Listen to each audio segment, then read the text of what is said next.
Hello, my name's Ashleigh Airey. I'm a archaeologist and a candle maker. I'm here to talk to you today about disseminating archaeological information through candle making. For me, one of my main focuses of candle making is to accurately depict archaeological sites through the ordinary, fun, and interactive medium that is candles. This is really in order to educate and distribute archaeological information to a wider audience.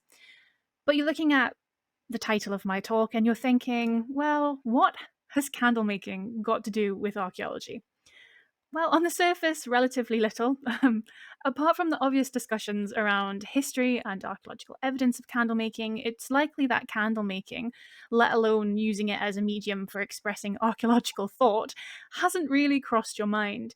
However, candle making and really any craft can bridge the gap between archaeology as a discipline and a non archaeological audience. But how can we do that? Why should we do that? And why? And does it give us any benefit? So I'm going to focus in on my own candle making craft, and I really want to give you an example of how we can use a popular crafting outlet and its associated structure as a useful mechanism for disseminating archaeological information to the general public. So here's my case study. This is Starcar. This is one of the candles that I currently sell. However, it's also an archaeological site, right? If you don't know about Starcar, Starcar is actually a Mesolithic settlement site located towards the eastern end of the Vale of Pickering in North Yorkshire, in England, and it dates back to 9000 BCE. The site is actually located around a paleo lake, which over the period of the Mesolithic gradually fills with peat because the climate has started to change, and it creates ideal anaerobic conditions for the preservation of a vast amount of organic material. It was really first found and excavated in 1948 by John Moore, but lately it became Graham Clark's site from the University of Cambridge, and he excavated from 1949 to 1954. However, over the decades, it's actually had a numerous amounts of excavation, and there's a lovely website online that I can have the links to show you all about the excavation itself. There's actually a lot of evidence of structures and organic finds too. So the wooden structures actually run along the site and the shore of the lake are really unlike any other structure we've seen in the Mesolithic. The organic materials that are found are worked red deer and elk antlers, antler frontlets, and even pendants. As a site, Starcar is beautifully recorded. It has numerous publications that have only added to our interpretation of what the Mesolithic life was like, and much work has been done to record the site and keep it in the public eye. However, the site isn't visible anymore. It's an active farmland. So without excavations, no one would have really known what life was like on the Paleo Lake. For me, however, as a candle maker who is interested in archaeology and is an archaeologist, it presented a unique opportunity to use my craft to create that tiny little package of life in a candle. I'm going to talk a bit about storytelling, as storytelling is a great aspect of our culture, well, and also archaeology too. So I want to share this quote from Mark Plusinek about archaeological narratives and interpretations. So he says, events or processes in archaeological narratives are always constructed from elements or occurrences in the past or present, and those elements may be the presence or the absence of a single potsherd, a domesticated bone. I do realise that's flint, but I didn't have a picture of bone, or a cereal grain at a particular site.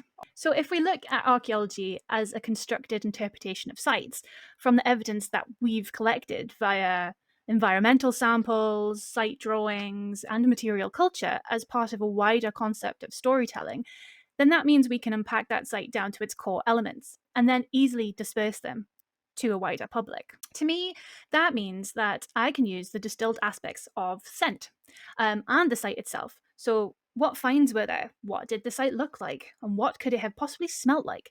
Only the good sense, though. And reformulate them into something that is transportable, accessible, and commonplace, a candle. So, in order to create another narrative based on that archaeological narrative that has been so evidently shown, into a new, uncharted space in which people who perhaps had never heard of Starcar before could interact with a Mesolithic site that is no longer there.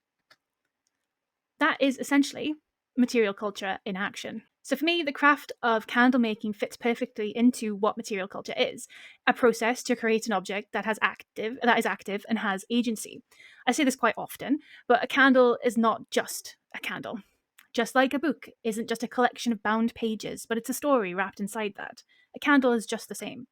A candle is consumable. It has a wick, a wax, it's got fragrance, but it is also an actor in our lives. It has the ability to spark memory, emotion, and interest through its form and, of course, its scent. Like all objects, it has its own biography, from the process of making to the finished product. It is multifaceted. Tim Ingold, in his book The Perception of the Environment, states the more that we remove objects from the context of life as an activity that is produced and used, the more they appear as static objects. And so the process behind them disappears or is hidden behind the product, the finished object. So instead of removing the candle from the environment and placing it into archaeology, I decided that to bring the archaeology into the candle and into people's homes was the way forward. And so, really, there's only one medium you can do that through, and that's through scent, because we're dealing with candles. So, let's look back at our case study and we can apply this theory. So, the archaeological information at the beginning, it tells you about the ritual, the lifeways, the artifacts, what's going on. And then in the center, in the middle, you've got the mood, which is your storytelling. And then right at the end, you've got fragrance, and that's your material link.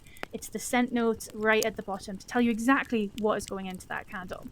So this is a breakdown of archaeological information, and it's meant to give you a sense of what the site would have been like, sitting on the edge of that lake, on those wooden platforms, listening to life unfold around you, while tying it to the senses and sensations and the storytelling as well. Then I link the notes of the fragrance underneath, further linking that sensory aspect to the candle. And of course, when you're smelling it as well, you're also getting that link.